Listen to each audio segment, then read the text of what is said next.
Hi ಸ್ನೇಹಿತರೆ, ಎಲ್ಲರಿಗೂ ನಮಸ್ಕಾರ. ನೋಡಿ, ಸರ್ಕಾರದಿಂದ ಪ್ರತಿಯೊಂದು ಗೃಹಲಕ್ಷ್ಮಿ ಫಲಾನುಭವಿಗಳ ಬ್ಯಾಂಕ್ ಖಾತೆಗೆ ಒಟ್ಟಿಗೆ ಗೃಹಲಕ್ಷ್ಮಿ ಯೋಜನೆಯ 6,000 ಹಣನ ಜಮಾ ಮಾಡುವುದಾಗಿ ಸಿಎಂ ಡಿ.ಕೆ. ಶಿವಕುಮಾರ್ ಅವರು ಒಂದು ಭರ್ಜರಿ ಗುಡ್ ನ್ಯೂಸ್ನ ಕೊಟ್ಟಿದ್ದಾರೆ. ಆದರೆ ಸುಮಾರು 3ರಿಂದ 4 ಲಕ್ಷ ಅಥವಾ 5 ಲಕ್ಷಕ್ಕಿಂತ ಅಧಿಕ ಮಹಿಳೆಯರಿಗೆ ಇನ್ನು ಮುಂದೆ ಗೃಹಲಕ್ಷ್ಮಿ ಹಣ ಕ್ಯಾನ್ಸಲ್ ಆಗ್ತಾ ಇದೆ. ನೀವು ಹಣ ಪಡಿಬೇಕು ಅಂದರೆ ಈ ಕೂಡಲೇ ಗೃಹಲಕ್ಷ್ಮಿಗೆ ನಿಮ್ಮ ಒಂದು ರೇಷನ್ ಕಾರ್ಡ್ ಮತ್ತು ಆಧಾರ್ ಕಾರ್ಡ್ನ ಕೊಟ್ಟು ಮರು ಅರ್ಜಿ ಹಾಕೋದು ಕಡ್ಡಾಯ. ಅದೇ ರೀತಿ ಈಗಾಗಲೇ ಸರ್ಕಾರ 6,000 ಹಣನ ಏನು ಜಮಾ ಮಾಡಿದೆ, ಆ ಒಂದು ಹಣನ ನಿಮ್ಮ ಬ್ಯಾಂಕ್ ಖಾತೆಗೆ ಇಂದು ಬುಧವಾರ ಜುಲೈ 8ರಿಂದ ಕರ್ನಾಟಕದ 23 ಜಿಲ್ಲೆಗಳಿಗೆ ಬೆಳಗ್ಗೆ ಸುಮಾರು 11 ಗಂಟೆಯ ನಂತರ ಫಲಾನುಭವಿಗಳಿಗೆ ಸರ್ಕಾರ ಜಮಾ ಮಾಡ್ತಾ ಇದೆ. ರೇಷನ್ ಕಾರ್ಡ್ ದಾರರಿಗೂ ಕೂಡ ಸರ್ಕಾರ 3 ಮುಖ್ಯವಾದ ಮಾಹಿತಿನ ಕೊಟ್ಟಿದ್ದು, ಹೊಸ ರೇಷನ್ ಕಾರ್ಡ್ಗೆ ಅರ್ಜಿ ಕೂಡ ಸ್ವೀಕಾರ ಮಾಡ್ತಾ ಇದೆ. ಹಾಗಾದರೆ ಬನ್ನಿ, ಸರ್ಕಾರದಿಂದ ಯಾರಿಗೆಲ್ಲ ಹಣ ಬರುತ್ತೆ ಮತ್ತು ಯಾರಿಗೆಲ್ಲ ಹಣ ಕ್ಯಾನ್ಸಲ್ ಆಗಿದೆ ಅಂತ ನಾನು ನಿಮಗೆ ಈ ಒಂದು ವಿಡಿಯೋದಲ್ಲಿ ತಿಳಿಸ್ಕೊಡ್ತಾ ಇದ್ದೀನಿ. ಅದಕ್ಕಿಂತ ಮೊದಲು ನೀವು ನನ್ನ ಚಾನಲ್ನ ಸಬ್ಸ್ಕ್ರೈಬ್ ಆಗದೆ ಆಗಿ ವಿಡಿಯೋ ನೋಡ್ತಾ ಇದ್ರೆ ದಯಮಾಡಿ ಪ್ರತಿಯೊಬ್ಬರು ಚಾನಲ್ನ ಸಬ್ಸ್ಕ್ರೈಬ್ ಮಾಡಿಕೊಂಡು ಹಾಗೆ ವಿಡಿಯೋಗೆ ಒಂದು ಲೈಕ್ನ ಕೊಡಿ. ಹೌದು ವೀಕ್ಷಕರೇ, ಸರ್ಕಾರದಿಂದ ಈಗಾಗಲೇ ಗೃಹಲಕ್ಷ್ಮಿ ಯೋಜನೆಯ 6,000 ಹಣನ ಫಲಾನುಭವಿಗಳಿಗೆ ಜಮಾ ಮಾಡ್ತಾ ಇದೆ. ಆದರೆ ಸುಮಾರು 4ರಿಂದ 5 ಲಕ್ಷಕ್ಕಿಂತ ಅಧಿಕ ಮಹಿಳೆಯರಿಗೆ ಇನ್ನು ಮುಂದೆ ಗೃಹಲಕ್ಷ್ಮಿ ಹಣ ಕ್ಯಾನ್ಸಲ್ ಆಗ್ತಾ ಇದೆ. ನಿಮ್ಮ ಬ್ಯಾಂಕ್ ಖಾತೆಗೆ ಕ್ಯಾನ್ಸಲ್ ಆಗುತ್ತಾ ಬರುತ್ತೋ ಅಂತ ನೀವು ಕೇಳ್ಬೋದು. ನೀವು ಗೃಹಲಕ್ಷ್ಮಿಗೆ ನಿಮ್ಮ ಒಂದು ರೇಷನ್ ಕಾರ್ಡ್ ಮತ್ತು ಆಧಾರ್ ಕಾರ್ಡ್ನ ಕೊಟ್ಟು ಮರು ಅರ್ಜಿನ ಹಾಕಬೇಕು. ನಿಮ್ಮ ಊರಿಗೆ ಹತ್ತಿರವಿರುವ ಕರ್ನಾಟಕ ಒನ್, ಗ್ರಾಮ ಒನ್ ಅಥವಾ ಬೆಂಗಳೂರು ಒನ್ ಸೇವಾ ಕೇಂದ್ರಕ್ಕೆ ಹೋಗಿ ನೀವು ಮರು ಅರ್ಜಿನ ಹಾಕಿದ್ರೆ ಮಾತ್ರ ನಿಮ್ಮ ಬ್ಯಾಂಕ್ ಖಾತೆಗೆ ಗೃಹಲಕ್ಷ್ಮಿ ಹಣ ಆದಷ್ಟು ಬೇಗ ಬರೋದು.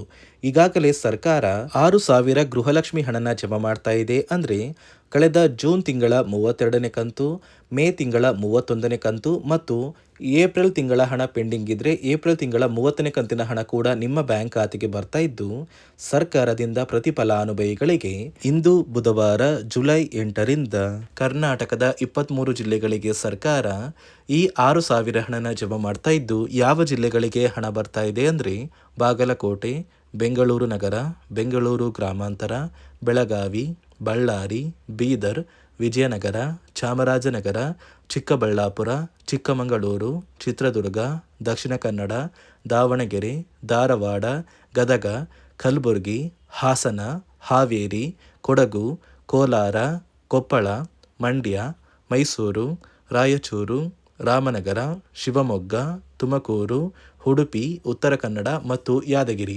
ಹೀಗೆ ಸರ್ಕಾರ ಈ 3 ತಿಂಗಳ 6,000 ಹಣನ ಪ್ರತಿಯೊಂದು ಫಲಾನುಭವಿಗಳಿಗೆ ಜಮಾ ಮಾಡ್ತಾ ಇದೆ. ನಿಮ್ಮ ಬ್ಯಾಂಕ್ ಖಾತೆಗೆ ಗೃಹಲಕ್ಷ್ಮಿ ಯೋಜನೆಯ 3 ತಿಂಗಳ 6,000 ಹಣ ಜಮಾ ಆಗಬೇಕು ಅಂದರೆ ನೀವು ಆದಷ್ಟು ಬೇಗ ಗೃಹಲಕ್ಷ್ಮಿಗೆ ಮರು ಅರ್ಜಿನ ಹಾಕೋದು ಕಡ್ಡಾಯ. ಯಾವ ಕಾರಣಕ್ಕೆ ನೀವು ಮರು ಅರ್ಜಿ ಹಾಕಬೇಕು ಅಂತ ಕೂಡ ತಿಳಿಸ್ಕೊಡ್ತಾ ಇದ್ದೀನಿ. ನೋಡಿ ವೀಕ್ಷಕರೇ, ಸುಮಾರು 2ರಿಂದ 3 ಲಕ್ಷಕ್ಕಿಂತ ಅಧಿಕ ಮಹಿಳೆಯರಿಗೆ ಗೃಹಲಕ್ಷ್ಮಿ ಹಣನ ಸರ್ಕಾರ ಕ್ಯಾನ್ಸಲ್ ಮಾಡಿದೆ. ಯಾಕಂದರೆ ಈ 3 ಲಕ್ಷಕ್ಕಿಂತ ಅಧಿಕ ಫಲಾನುಭವಿಗಳ ಬ್ಯಾಂಕ್ ಖಾತೆಗೆ ಪ್ರತಿ ತಿಂಗಳು ಗೃಹಲಕ್ಷ್ಮಿ ಹಣ ಜಮಾ ಆಗ್ತಾ ಇತ್ತು. ಸುಮಾರು ಸಾಕಷ್ಟು ಫಲಾನುಭವಿಗಳು ಮರಣ ಹೊಂದಿದ್ದಾರೆ. ಆ ಮರಣ ಹೊಂದಿರುವ ಫಲಾನುಭವಿಗಳ ಒಂದು ಸಂಖ್ಯೆ 2 ಲಕ್ಷಕ್ಕಿಂತ ಜಾಸ್ತಿ ಇದೆ. ಇದೇ ಕಾರಣಕ್ಕೆ ಪ್ರತಿ ಫಲಾನುಭವಿಗಳು ಗೃಹಲಕ್ಷ್ಮಿಗೆ ಮರು ಅರ್ಜಿನ ಹಾಕಿ ನಿಮ್ಮ ಬ್ಯಾಂಕ್ ಖಾತೆಗೆ ನೀವು ಹಣ ಪಡಿಬೇಕು. ಇಲ್ಲಿ ಮರು ಅರ್ಜಿ ಹಾಕುವ ಮೂಲಕ ಸರ್ಕಾರಕ್ಕೆ ನೀವು ಇನ್ನೂ ಕೂಡ ಗೃಹಲಕ್ಷ್ಮಿ ಹಣನ ಪಡಿತಾ ಇದ್ದೀರಿ ಅಂತ ತಿಳಿದು ಬರುತ್ತೆ.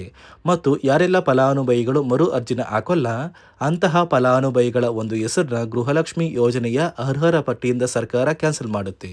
ಸರ್ಕಾರಕ್ಕೆ 2 ಲಕ್ಷಕ್ಕಿಂತ ಅಧಿಕ ಮಹಿಳೆಯರು ಮರಣ ಹೊಂದಿರೋದು ತಿಳಿದು ಬಂದಿದೆ. ಇದೇ ಕಾರಣಕ್ಕೆ ಈ ಜುಲೈ ತಿಂಗಳಲ್ಲಿ ಸರ್ಕಾರದಿಂದ ನೇಮಕಗೊಂಡಿರುವ ಕೆಲವು ಅಧಿಕಾರಿಗಳು ನಿಮ್ಮ ಮನೆ ಬಾಗಿಲಿಗೆ ಬಂದು ಪ್ರತಿ ಫಲಾನುಭವಿಗಳ ಒಂದು ದಾಖಲಾತಿಗಳನ್ನ ಮರುಪರಿಶೀಲನೆ ಮಾಡಿ ಮತ್ತೆ ಅರ್ಜಿನ ಹಾಕ್ಸ್ಕೊಂಡು ಹೋಗ್ತಾರೆ. ನಂತರ ನಿಮ್ಮ ಬ್ಯಾಂಕ್ ಖಾತೆಗೆ 3 ತಿಂಗಳ 6,000 ಹಣ ಬರುತ್ತೆ. ಅದೇ ರೀತಿ ಇನ್ನು ಮುಂದೆ ಪ್ರತಿ ವರ್ಷವೂ ಕೂಡ ನೀವು ವರ್ಷದ ಕೊನೆಯಲ್ಲಿ ಗೃಹಲಕ್ಷ್ಮಿಗೆ ನೀವು ಹೊಂದಿರುವ ಲೈಫ್ ಸರ್ಟಿಫಿಕೇಟ್ನ ಕೊಟ್ಟು ಅರ್ಜಿನ ಹಾಕಿದ್ರೆ ಮಾತ್ರ ಆ ಒಂದು ವರ್ಷದಲ್ಲಿ ಪ್ರತಿ ತಿಂಗಳು ಗೃಹಲಕ್ಷ್ಮಿ ಯೋಜನೆಯ 6,000 ಹಣ ಬರುತ್ತೆ. ಈಗಾಗಲೇ ಫಲಾನುಭವಿಗಳಿಗೆ ಗೃಹಲಕ್ಷ್ಮಿ ಹಣ ಜಮಾ ಆಗೋದಕ್ಕೆ ಸ್ಟಾರ್ಟ್ ಆಗಿದೆ ಮತ್ತು ಸರ್ಕಾರ ಈ ಗೃಹಲಕ್ಷ್ಮಿ ಹಣಕ್ಕೆ ಕೆಲವು ನಿಯಮಗಳನ್ನ ಕೂಡ ಜಾರಿಗೆ ತಂದಿದೆ. ಅದೇ ರೀತಿ ರೇಷನ್ ಕಾರ್ಡ್ ಹೊಂದಿರುವ ಪ್ರತಿಯೊಂದು ಕಾರ್ಡ್ದಾರರಿಗೂ ಕೂಡ ಸರ್ಕಾರ 3 ಮುಖ್ಯವಾದ ಭರ್ಜರಿ ಗುಡ್ ನ್ಯೂಸ್ನ ಕೊಟ್ಟಿದ್ದು, ಮೊದಲ ಒಂದು ಗುಡ್ ನ್ಯೂಸ್ ಬಂದು ಸರ್ಕಾರ ಹೊಸ ರೇಷನ್ ಕಾರ್ಡ್ಗೆ ಅರ್ಜಿನ ಸ್ವೀಕಾರ ಮಾಡ್ತಾ ಇದೆ. ನೀವು ಕೂಡ ಹೊಸ ರೇಷನ್ ಕಾರ್ಡ್ನ ಪಡಿಬೇಕು ಅಂದರೆ ಆದಷ್ಟು ಬೇಗ ಅರ್ಜಿನ ಹಾಕಿ. ಅದೇ ರೀತಿ ಎರಡನೆಯ ಒಂದು ಗುಡ್ ನ್ಯೂಸ್ ಬಂದು, ನೋಡಿ ವೀಕ್ಷಕರೇ, ನಿಮ್ಮ ಒಂದು ರೇಷನ್ ಕಾರ್ಡ್ಗೆ ಸರ್ಕಾರದಿಂದ ಈ ಜುಲೈ ತಿಂಗಳಲ್ಲಿ 3 ತಿಂಗಳ ಒಟ್ಟು 15 ರೀತಿಯ ಆಹಾರ ಪದಾರ್ಥಗಳನ್ನ ಪ್ರತಿಯೊಂದು ರೇಷನ್ ಕಾರ್ಡ್ದಾರರಿಗೆ ಸರ್ಕಾರ ಕೊಡುವುದಾಗಿ ಒಂದು ನಿರ್ಧಾರ ಮಾಡಿದೆ. ಹೌದು ವೀಕ್ಷಕರೇ, ನಿಮ್ಮ ಒಂದು ರೇಷನ್ ಕಾರ್ಡ್ಗೆ ಜುಲೈ ತಿಂಗಳ ಇಂದಿರಾ ಕಿಟ್ ಸಿಗುತ್ತೆ ಮತ್ತು ಜೂನ್ ತಿಂಗಳ ಇಂದಿರಾ ಕಿಟ್ ಸಿಗುತ್ತೆ. ಅದೇ ರೀತಿ ಮೇ ತಿಂಗಳ ಇಂದಿರಾ ಕಿಟ್ನ ಕೂಡ ಸರ್ಕಾರ ಕೊಡ್ತಾ ಇದ್ದು, ಒಟ್ಟು 3 ತಿಂಗಳ 15 ಆಹಾರ ಪದಾರ್ಥಗಳನ್ನ ಸರ್ಕಾರ ಪ್ರತಿ ಕಾರ್ಡ್ದಾರರಿಗೆ ವಿತರಣೆ ಮಾಡ್ತಾ ಇದೆ. ಮೂರನೆಯ ಒಂದು ಗುಡ್ ನ್ಯೂಸ್ ಬಂದು, ಇನ್ನು ಮುಂದೆ ನೀವು ಉಚಿತ ಅಕ್ಕಿ ಪಡಿಬೇಕು ಅಂದ್ರೆ ಆ ಒಂದು ಬಯೋಮೆಟ್ರಿಕ್ ಮಷಿನ್ ಮೇಲೆ ಬೆರಳಿಡುವಂತಹ ಅವಶ್ಯಕತೆ ಇಲ್ಲ. ಯಾಕಂದ್ರೆ ಇದೀಗ ಸರ್ಕಾರ ನಿಮ್ಮ ಒಂದು ಬೆರಳು ಆ ಒಂದು ಮಷಿನಲ್ಲಿ ಎಂಟ್ರಿ ಆಗಿಲ್ಲ ಅಂದ್ರೂ ಕೂಡ ಆ ಒಂದು ಅಧಿಕಾರಿಗಳು ಪುಸ್ತಕದಲ್ಲಿ ನಿಮ್ಮ ಒಂದು ಹೆಸರನ್ನ ಬರ್ಕೊಂಡು ನಿಮ್ಮ ಕಾರ್ಡಿಗೆ ಅಕ್ಕಿನ ಕೊಡಬೇಕು ಅಂತ ಸರ್ಕಾರ ಆದೇಶ ಕೊಟ್ಟಿದ್ದು, ಈ 3 ಗುಡ್ ನ್ಯೂಸ್ನ ಪ್ರತಿಯೊಂದು ಫಲಾನುಭವಿಗಳಿಗೆ ಸರ್ಕಾರ ಕೊಡ್ತಾ ಇದೆ. ಇದರ ಜೊತೆಗೆ ನಿಮ್ಮ ಬ್ಯಾಂಕ್ ಖಾತೆಗೆ ಗೃಹಲಕ್ಷ್ಮಿ ಯೋಜನೆಯ ಹಣ ಇನ್ನು ಮುಂದೆ ಬರಬೇಕು ಅಂದರೆ 5 ರೀತಿಯ ಹೊಸ ನಿಯಮಗಳನ್ನ ನೀವು ಪಾಲಿಸಬೇಕು ಅಂತ ಸರ್ಕಾರ ಆದೇಶ ಕೊಟ್ಟಿದೆ. ಅದೇ ರೀತಿ ನೋಡಿ ಸ್ನೇಹಿತರೆ, ಈ ಬಾರಿ ಸುಮಾರು 3 ಲಕ್ಷಕ್ಕಿಂತ ಅಧಿಕ ಫಲಾನುಭವಿಗಳ ಬ್ಯಾಂಕ್ ಖಾತೆಗೆ ಸರ್ಕಾರ ಗೃಹಲಕ್ಷ್ಮಿ ಯೋಜನೆಯ ಹಣನ ಜಮಾ ಮಾಡ್ತಾ ಇಲ್ಲ.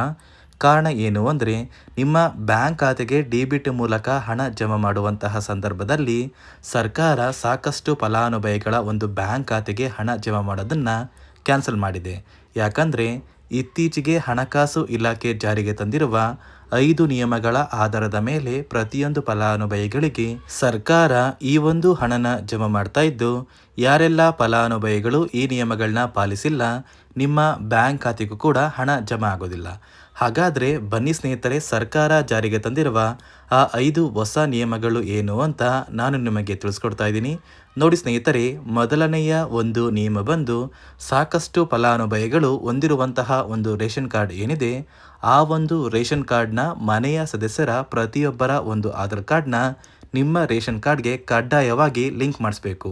ಅಂದರೆ ಈ ಒಂದು ಲಿಂಕ್ ಮಾಡಿಸುವಂತಹ ಒಂದು ಪ್ರೊಸೀಜರ್ಗೆ ಸರ್ಕಾರ KYC ಅಂತ ಕರೀತಾರೆ. ನಿಮ್ಮ ರೇಷನ್ ಕಾರ್ಡ್ಗೆ ಇನ್ನೂ ಸಹ KYC ಆಗಿಲ್ಲ ಅಂದರೆ ನಿಮ್ಮ ಬ್ಯಾಂಕ್ ಖಾತೆಗೆ ಸರ್ಕಾರ ಮುಂದಿನ ದಿನಗಳಲ್ಲಿ ಗೃಹಲಕ್ಷ್ಮಿ ಯೋಜನೆಯ ಹಣನ ಕ್ಯಾನ್ಸಲ್ ಮಾಡುತ್ತೆ. ಅದೇ ರೀತಿ ಎರಡನೆಯ ಒಂದು ನಿಯಮ ಬಂದು, ಸಾಕಷ್ಟು ಫಲಾನುಭವಿಗಳು ಕಳೆದ 3 ತಿಂಗಳಿಂದ ಸರ್ಕಾರದಿಂದ ಬರ್ತಾ ಇರುವಂತಹ ಒಂದು ರೇಷನ್ ಏನಿದೆ, ಅಂದರೆ ಉಚಿತ ಅಕ್ಕಿ ಏನಿದೆ, ಈ ಒಂದು ರೇಷನ್ನ ಪಡ್ಕೋತಾ ಇಲ್ಲ. ಒಂದು ವೇಳೆ ಕಳೆದ 3 ತಿಂಗಳಿಂದ ನೀವು ರೇಷನ್ನ ಪಡ್ಕೊಂಡಿಲ್ಲ ಅಂದರೆ ಸರ್ಕಾರ ನಿಮ್ಮ ಬಳಿ ಇರುವಂತಹ ಒಂದು ರೇಷನ್ ಕಾರ್ಡ್ನ ಕ್ಯಾನ್ಸಲ್ ಮಾಡುತ್ತೆ. ನಿಮ್ಮ ರೇಷನ್ ಕಾರ್ಡ್ನ ಸರ್ಕಾರ ಕ್ಯಾನ್ಸಲ್ ಮಾಡಿದರೆ ನಿಮ್ಮ ಬ್ಯಾಂಕ್ ಖಾತೆಗೆ ಗೃಹಲಕ್ಷ್ಮಿ ಯೋಜನೆಯ ಹಣ ಇರ್ಬೋದು ಮತ್ತು ಸರ್ಕಾರದಿಂದ ಬರುವಂತಹ ಒಂದು ಸೌಲಭ್ಯಗಳನ್ನ ನೀವು ಕಳ್ಕೋಬೇಕಾಗುತ್ತೆ. ಅದೇ ರೀತಿ ಮೂರನೆಯ ಒಂದು ನಿಯಮ ಬಂದು, ನೋಡಿ ಸ್ನೇಹಿತರೆ, ನಿಮ್ಮ ಬಳಿ ಇರುವಂತಹ ಒಂದು ಆಧಾರ್ ಕಾರ್ಡ್ ಏನಿದೆ, ಆ ಒಂದು ಆಧಾರ್ ಕಾರ್ಡ್ನ ಕಳೆದ 15 ವರ್ಷಗಳಲ್ಲಿ ನೀವು ಯಾವುದೇ ರೀತಿಯ ಒಂದು ತಿದ್ದುಪಡಿನ ಮಾಡಿಸಿಲ್ಲ ಅಂದರೆ ನಿಮ್ಮ ಬ್ಯಾಂಕ್ ಖಾತೆಗೆ ಸರ್ಕಾರ ಗೃಹಲಕ್ಷ್ಮಿ ಯೋಜನೆಯ ಹಣನ ಕ್ಯಾನ್ಸಲ್ ಮಾಡುತ್ತೆ. ಯಾಕಂದರೆ ಸರ್ಕಾರದಿಂದ ಬಂದಿರುವಂತಹ ಒಂದು ಆದೇಶದ ಪ್ರಕಾರ ಪ್ರತಿಯೊಂದು ಫಲಾನುಭವಿಗಳು ಕಳೆದ 15 ವರ್ಷಗಳಲ್ಲಿ ಯಾವುದೇ ರೀತಿಯ ಒಂದು ತಿದ್ದುಪಡಿನ ನಿಮ್ಮ ಆಧಾರ್ ಕಾರ್ಡ್ಗೆ ನೀವು ಮಾಡಿಸಿಲ್ಲ ಅಂದರೆ ಕಡ್ಡಾಯವಾಗಿ ಆದಷ್ಟು ಬೇಗ ನಿಮ್ಮ ಆಧಾರ್ ಕಾರ್ಡ್ಗೆ ತಿದ್ದುಪಡಿನ ಮಾಡಿಸಿ. ಅದೇ ರೀತಿ ನಾಲ್ಕನೆಯ ಒಂದು ನಿಯಮ ಬಂದು, ನಿಮ್ಮ ಕುಟುಂಬದ ಒಂದು ವಾರ್ಷಿಕ ಆದಾಯ 7 ಲಕ್ಷಕ್ಕಿಂತ ಕಡಿಮೆ ಇರಬೇಕು. ಒಂದು ವೇಳೆ ನಿಮ್ಮ ಕುಟುಂಬದ ವಾರ್ಷಿಕ ಆದಾಯ 7 ಲಕ್ಷಕ್ಕಿಂತ ಜಾಸ್ತಿ ಇದ್ದರೆ ನಿಮ್ಮ ಬ್ಯಾಂಕ್ ಖಾತೆಗೆ ಸರ್ಕಾರ ಗೃಹಲಕ್ಷ್ಮಿ ಯೋಜನೆಯ ಹಣನ ಕ್ಯಾನ್ಸಲ್ ಮಾಡುತ್ತೆ.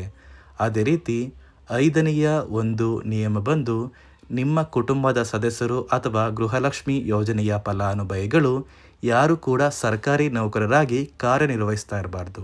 ಒಂದು ವೇಳೆ ನಿಮ್ಮ ಕುಟುಂಬದಲ್ಲಿ ಯಾರೇ ಆಗಿದ್ರೂ ಸರ್ಕಾರಿ ನೌಕರರಾಗಿ ಕಾರ್ಯನಿರ್ವಹಿಸ್ತಾ ಇದ್ದರೆ ನಿಮ್ಮ ಬ್ಯಾಂಕ್ ಖಾತೆಗೆ ಗೃಹಲಕ್ಷ್ಮಿ ಯೋಜನೆಯ ಹಣ ಕ್ಯಾನ್ಸಲ್ ಆಗುತ್ತೆ. ಈ 5 ನಿಯಮಗಳ ಆಧಾರದ ಮೇಲೆ ಪ್ರತಿಯೊಂದು ಫಲಾನುಭವಿಗಳಿಗೆ ಸರ್ಕಾರ ಹಣ ಜಮಾ ಮಾಡ್ತಾ ಇದೆ.